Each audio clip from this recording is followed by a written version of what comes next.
Okay, I am back again for more of these game audio deep dive insights, and I thought I'd have a look at a different game this time. Obviously, Monument Valley 3 has been the focus of these last few of these that I've done, and yeah, I thought it'd be nice to look at something different. This project was originally 2018 release, but it's had various sort of updates over the years and has been released on different platforms. I was pretty much the sole composer, sound designer, with the exception of the Zen music by Torin Borrowdale. He did a beautiful job with that. He worked on the Zen music for the original Alto's adventure game, so it made sense to bring him back for that. And yeah, he did a beautiful job. And yeah, it'd be nice to look at the game holistically, I guess, in terms of both sound design and music, and how, again, it's like a holistic tie-in of those, tonally and thematically. And yeah, a lot of people have reached out specifically about the music in this game, and one guy who's actually a friend now actually wrote his dissertation on the music system, that he, just from sort of observing it and as a kind of case study for like interactive music, if you like. But as we'll see in the Wise project, it's pretty simple in terms of how it's set up, and it's just more a case of how the system is meaningful in respect to the game loop. And I think in terms of just this whole game, it's, you know, there's a simplicity to it in terms of it's an endless runner game loop, but there's a lot of depth. You know, just as we're looking at this kind of menu screen now, just the way that the day and night cycles are running off, you're going to get random weather cycles. You've got different biomes and lots of kind of, you could call it procedural or system-based generation of the terrain that you're traversing and the various objects that are populating the world. And yeah, it's like a simple idea that's executed with a lot of depth, and hopefully the music and the sound mirror that in many ways. And the choices that I've made systematically and just compositionally, like, hopefully again are meaningful in respect to the type of game that you're playing and the player's experience. So I'm going to kick off a run. I think it looks like we're kicking into a sandstorm here, and I'll try and survive long enough to sort of showcase a bit of the music and sound. I probably won't be able to talk while I'm playing, so we'll see how this goes.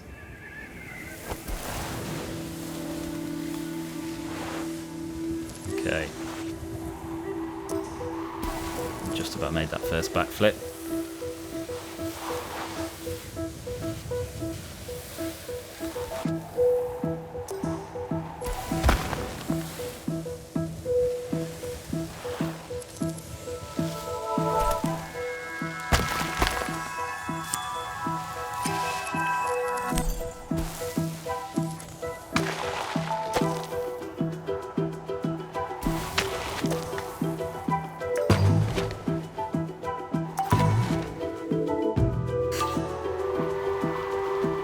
It's pretty high.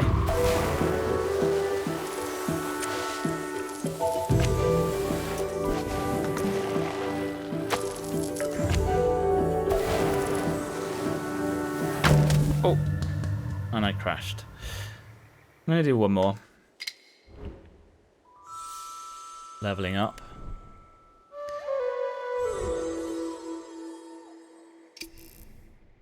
So I guess it's nice to play again so you can see the game loop. Try and get a little bit further this time, so we can get into the main body of the music track.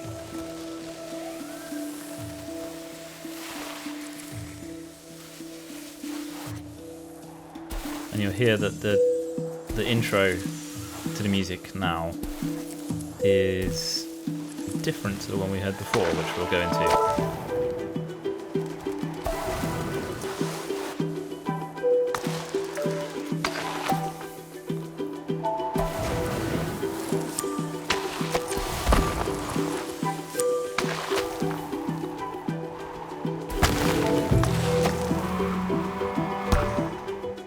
Backflip.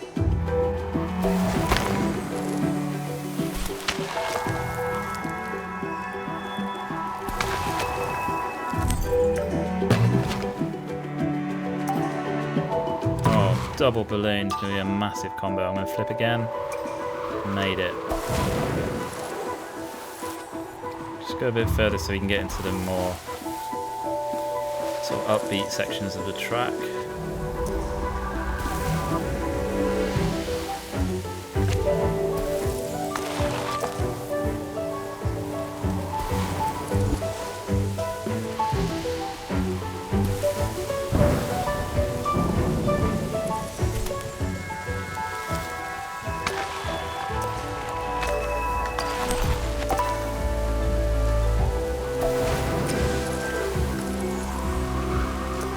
Okay, pause it there. I'm just going to start it one more run just so we can hear again the way the way the track is introduced is varied.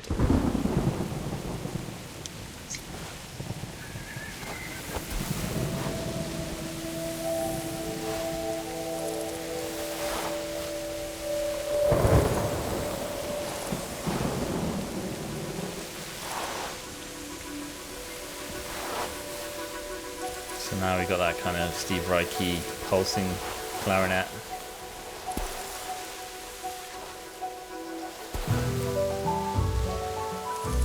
So that's a bit of a different composed way of getting into the main track.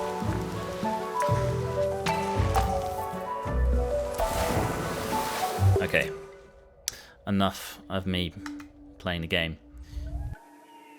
Back to the menu. So, I mean, the key thing with this, as you can see, is that, especially when you get good at the game, is that the game loop is you do a run, you crash, you do another run, and you know you'll probably at the beginning be kind of frustrated that you crashed, and you'll be hammering that play again button. But yeah, the idea is that you're repeating the same thing, but there's so much variation in terms of the environment and the biomes and the various kind of pickups and combinations of terrain sequences that it doesn't feel like you're repeating the game. It feels like you're going on this kind of endless odyssey. And so, I mean, just to think of a version of this where every time you start a run you just hit in with the same music, to me would be you'd be reaching for that mute button on the music pretty quickly, I would imagine, or at least when you start to get into the game. So I felt almost like my goal was to make something where musically and systematically that is less likely to happen, that people want to keep the music on because they enjoy it and they don't feel fatigued by it, I guess is the right word. So let me get rid of that and I'll have a look into the Wwise project. And I guess focusing on the music first, the obvious thing is just to look at how this essentially like a playlist is built, a randomized playlist is built to get you into that main track. And there's a few things going on here because you could consider the button that sort of resets you and starts a new run as being the start of the composition in some way. I mean, so when you hit the play again, which is different to the first time you hit play, but as soon as you've done one run, you're always kind of typically tapping the play again button from the score summary that will take you into a run, and you'll get one of these.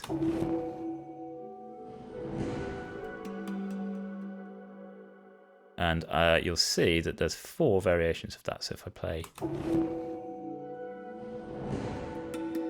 it's a subtly different way that the kind of 5th chord thing happens there. That was the same as the first one. There you go, that one's different again, got a bit of a harp arpeggio. That nice sort of Dorian harpy thing again. I mean, it's not like they're hugely different, but just to show that, like, from the offset, that the tail of that is going to blend into what is, I consider, the intro of the track. So that could be considered sort of part 1 of the music. And then we get the intro. Let me get this right. So the music standard intro swell would be this one. So this is just a arrhythmical swell essentially. So there's one. Another one. My virtuosic low whistle playing there. No one could tell that I can't play the low whistle.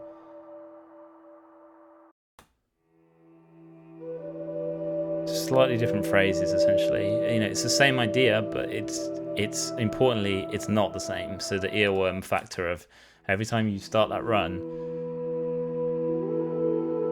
you're getting these slightly different phrases that will take you into the track. So then we've already, if you think of this as shuffling playlist, we've had the button and you've had the tail of that's going to blend into this swell, and so there's combinations of 4 and 4 there. So there's a lot of different combinations of just that initial sort of swell like interface stuff that you're hearing, and then you go into an intro. And there are 5 different intros to the track, and this is quite a substantial portion of the track, and when you're playing it first you probably won't get past the intro before crashing. But let's have a listen to these. So this is for the standard version. This is kind of the main intro, if you like, that's on the soundtrack version.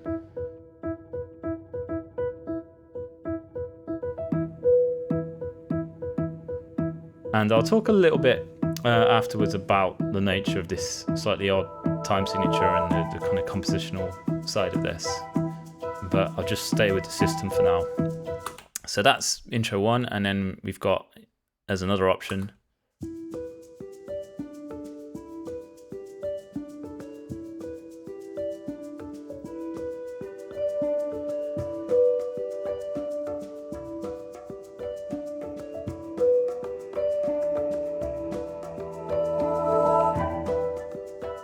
kind of building the groove in a different way. It's got that kind of harp, lovely Dorian sort of mode type vibe, setting it up.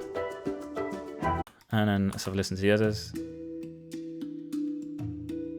think it's a little bit more like the hand pan rhythm.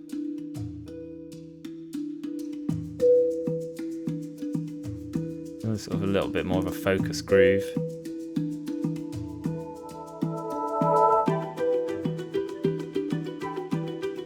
Mandolin plucked and I think there's an acoustic guitar in there as well, just like layered folky instruments to create that kind of loop. And then we've got just the percussive variant, which is kind of nice to have, so it gives you a break from the tonality for a while.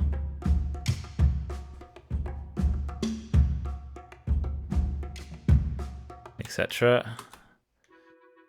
And this is the kind of one of the ones we heard, which is the more kind of minimalist, classic minimalism, pulsing woodwinds.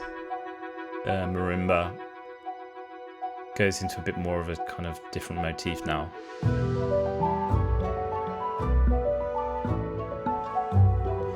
So when these play out, if I run the actual parent container now,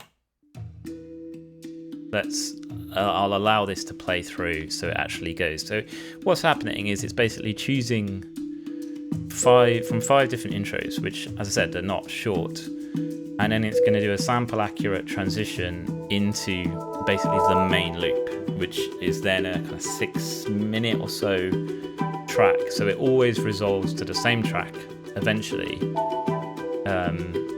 but it takes you whatever it is, a minute or so to get there. And so I started off by just writing the main track, which was 7 minutes or so, and then these intros I worked on later as these variants to kind of build this varied system we're getting. So that was the switch point. We kind of saw that happen here. So by this point it will always be the same. And you've had however many bars, the minute or so intro. I'll just let it play into the...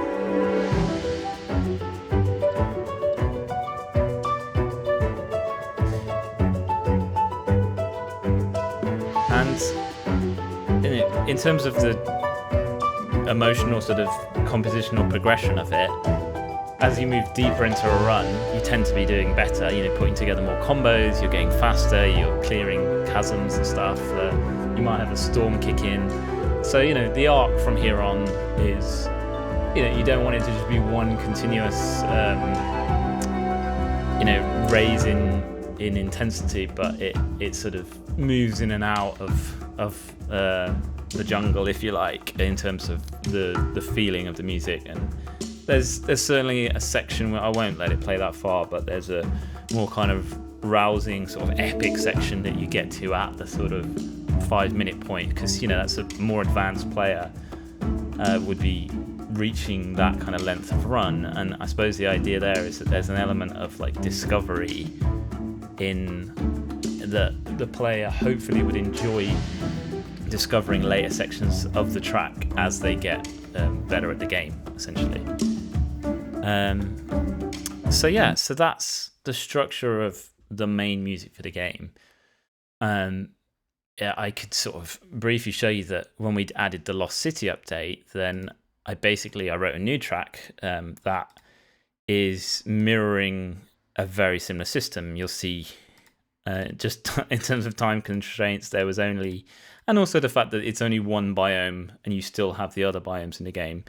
The Lost City, we gave just one special new biome its own music, and so it has 3 intros rather than the 5, but it's the same system essentially. These will get you, they're fairly long intros that are randomized and will get you to the main loop, and I'll just sort of play that through in the sequence so you can see. I need to set the parameter. There we go.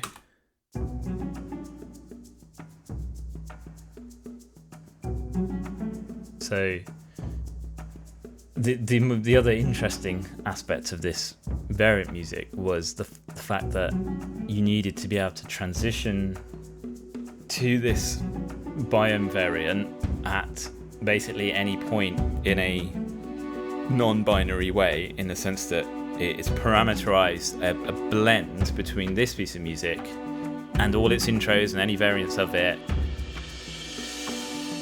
to the original track that I was playing before.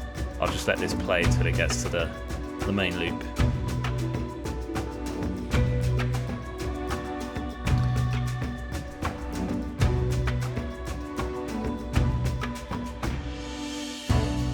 So there you go, you saw the sequence had changed there.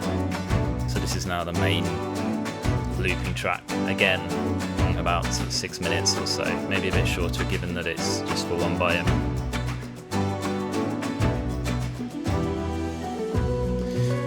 And so all of these are contained within a master blend, if you like. So the playlists that play through these randomized intros. And I needed a way to, as I said, in a parameterized way, blend based on the time that it transitions into that biome. It's not like you just suddenly are in the Lost City. They have these clever transitions in the game where you start to see items, clues to the Lost City, and then you sort of gradually transition into the biome. So I needed to be able to move from the previous track, the first track I was playing here that we were seeing in game, to this Lost City variant, and just thinking of a way to do that. So it needs to be able to transition out at any point, which is difficult. You'll notice as well an obvious thing, which I should have said earlier, that I'm not using the interactive music hierarchy for this. I totally could have, and some would argue that I should have, but that I didn't really see a need to in this case. A bit like, I'm not against the interactive music hierarchy in Wise.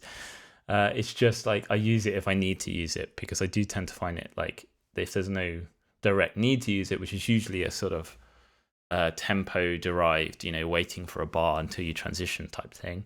That would have been one way of doing this, and you could have had a transition stinger. But it was actually really fun from my point of view to design it this way, because I just think there's a sort of momentum to the way it transitions when you see the way that I do it. So if I play the full starting with the Lost City variant here. And you'll see you've got this biome Lost City, which is just a 0 to 1 parameter. I'll let it kick into the track a little bit more before I do the transition, but you'll see what happens. Well, I'll start doing now. So say you're kind of approaching this would be, in this case, it would be exiting the Lost City back to one of the other normal biomes. So when we were at 50% essentially, then we're basically in this transition layer, which is a kind of modally, tonally neutral, a rhythmically neutral layer. And if I blend out, then we're going to go back into the original track.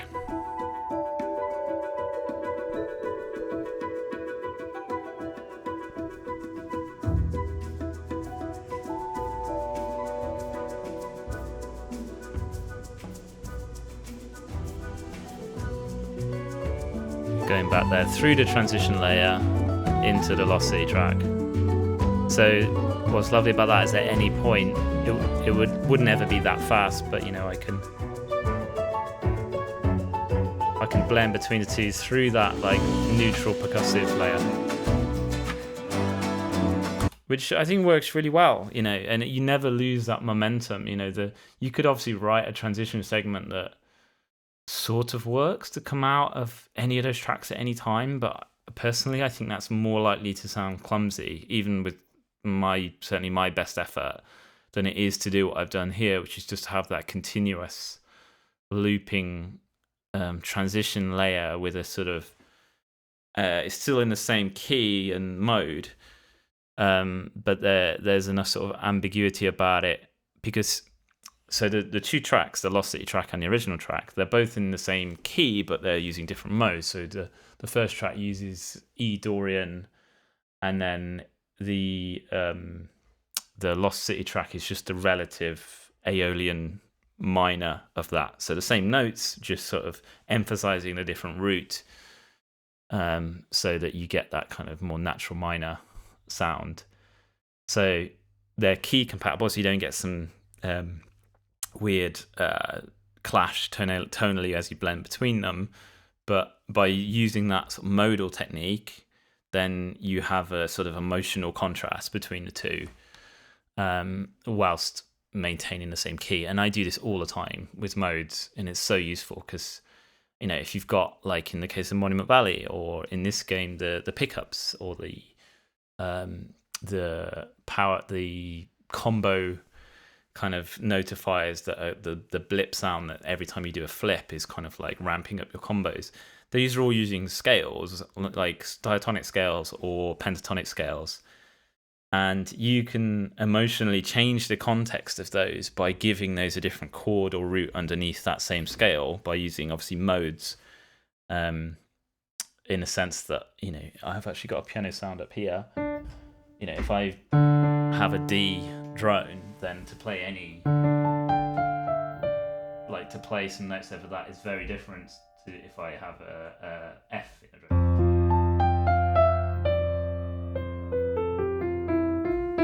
You know, that in that case it was like Dorian to Lydian, just using the white notes in a keyboard, but it was the same cascading top melody thing, and the emotional like contrast in different modes is super useful. And I just think that that's almost like my main trick with most games I work on, is to, you know, pivot around a key and shift things modally underneath that, tying in sound effects and music. Just to talk, I mean, I was mentioning sound effects there. I'm not going to go deep into that, but there are, it'd be a case of me finding this stuff. But there are obviously, pickups, you know, all the, let me find some of them more. Yeah, we heard like the magnet and the different loops. And you can hear again the tonality that's embedded into a lot of these. These are the kind of power-ups, the status effect type things that you...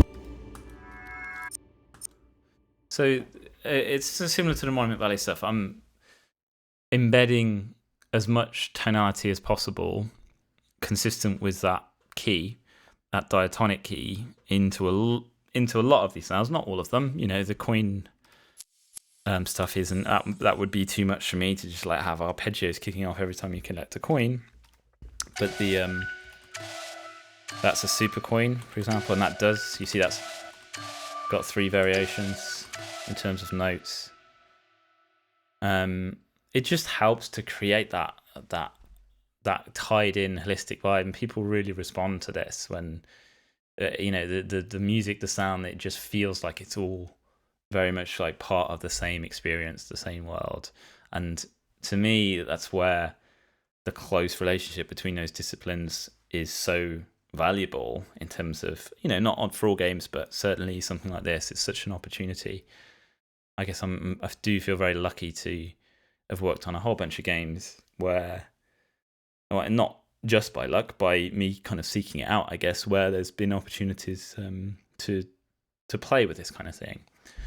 But I think it could be there more. I think you could see it more in a AAA game as well. But the nature of like needing to split the disciplines when you get to larger teams and coordinating all of that stuff musically, essentially, tonally, obviously gets a little bit more logistically difficult. But you do hear it, and it's really cool when it happens.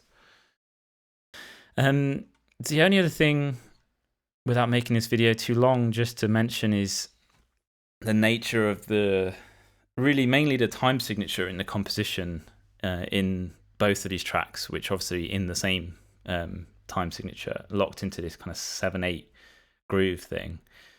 And again, like there's a sort of a reason for that, not other than just being kind of fancy muso, in that I just wanted to have a groove that was a little bit more unusual, so the earworm factor would be avoided a little bit more, if that makes sense. If you've got a kind of straight 4/4 groove, obviously if you're kicking into the same melody every time you start a run, like all of these things around the variation of the system, and also the time signature itself, most people don't lock into a 7/8 groove in the same way they would with a 4/4 groove or a 3/4 6/8 groove, and something that's a bit more familiar. So like it's a little bit more challenging rhythmically, but it's very rooted tonally and harmonically. So it doesn't sound like 70s fusion. It sounds hopefully very accessible, but it's just your non-composer listener would just hear a just a slight different lilt to the groove. And I kind of came up with the clave idea over that 7/8. So if I need my right hand to play it, but you've got this.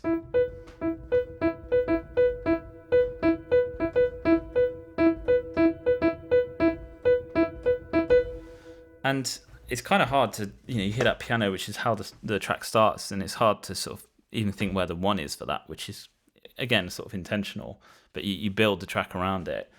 But in terms of what that is, if I was to do the simpler version of just without the tonality, that clave would be like ba ba ba ba ba ba ba ba ba ba ba ba ba ba ba ba ba ba ba 7 1 2 3 4 5 6 7 ba ba ba ba ba ba 1 2 3 4 5 6 7. So like that in itself is a little bit interesting, but I suppose what makes it more unusual is rather than just apply that clave in this way, if I was to go,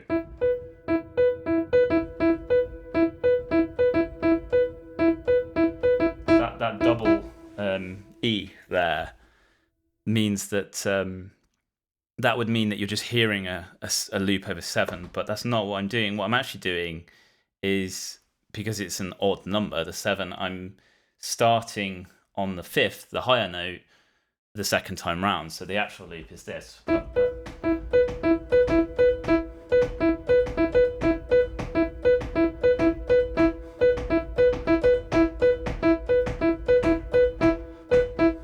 starting to lose it with my foot then, but you get the idea.